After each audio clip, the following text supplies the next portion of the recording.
जनअपेक्षा news channel में आपका स्वागत है। मैं हूं आपके साथ दीप्ति। आइए रुक करते हैं आज की खास खबर के साथ। देश की बहुचर्चित राजा सोनम हनीमून कांड में दोनों का पता लगाने के लिए अनुष्ठान करने वाले चिंतामण रोड स्थित स्थानीय अखाड़ा परिषद के अध्यक्ष महंत डॉक्टर रामेश्वर दास ने बताया कि राजा और सोनम के लापता होने के बाद पूरा परिवार परेशान था। हम गुम हुए लोगों का पता लगाने के लिए क्रिया करते हैं। इसके लिए लापता व्यक्ति का फोटो और उसका एक कपड़ा लगता है।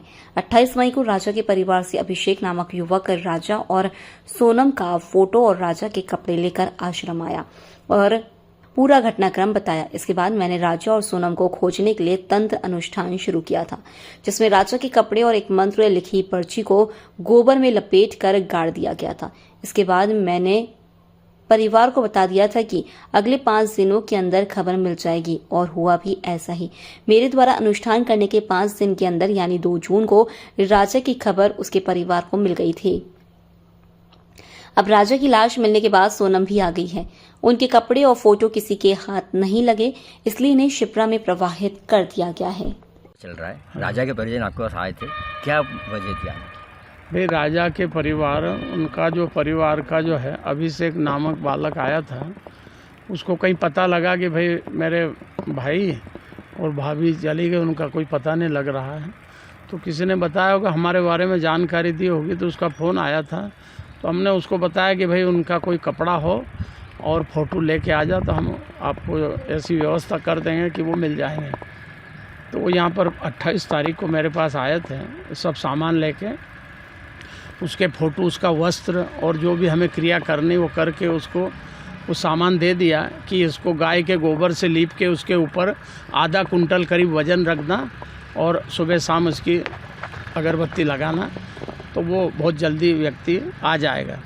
अगर व्यक्ति कहीं भी है तो उसकी बुद्धि ऐसी हो जाएगी कि वो अपने घर पे अपने आप आने लगे, वो आ जाएगा। और अगर उसकी कोई दुर्घटना में मृत्यु हो जाती तो उसकी सूचना मिल जाएगी। तो ये 28 तारीख को हमने किया था, तो 2 तारीख को उसको इसकी सूचना मिल गई कि उनका जो है दुर्घटना ही उसको कहना चाहिए या मर्डर हो गया।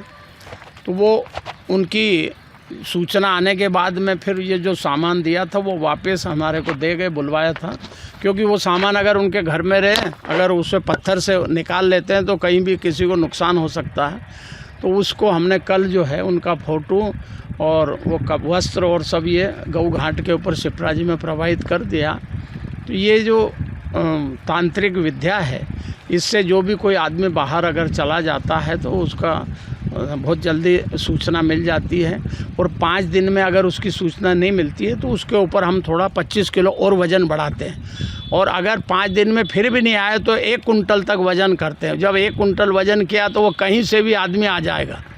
21 दिन के अंदर अंदर या तो उसकी सूचना आ जाएगी या वो स्वयं आ जाएगा। तो ये कार्य हमने किया तो उसका ये काम हो गया। अब उसके भाग्य में जो लिखा है, जिस तरह की घटना घटी वो जाने, लेकिन हम साधु समाज का जो जनहित में जो कार्य करने का होता है वो हम करते हैं और ये कई समय से करते आ रहे हैं। यहाँ आश्रम गऊ घाट के ऊपर है, यहाँ पर जो है। ऐसे हादसों पे क्या कहना चाहेंगे जिस प्रकार का हादसा हुआ है? ये पूरा नहीं, देखो ये हादसा हुआ, ये मूर्खता जैसा कार्य हुआ, ऐसा नहीं करना चाहिए। अरे अगर किसी महिला को साथ में नहीं रहना शादी में तो मना कर देना चाहिए। अपना जीवन खराब करा, दूसरे का भी करा, एक हत्या का भी पाप लगा, परिवार भी कितने 5-6 परिवार प्रभावित हुए हैं। तो ये महिलाओं को सोचना चाहिए। अरे भाई आपकी इच्छा नहीं है तो जहाँ इच्छा हुआ शादी करो है। पर इस तरह की घटना को अंजाम देना अच्छी बात नहीं है। समाज के लिए भी एक जो अभिशाप है, ऐसा नहीं होना चाहिए।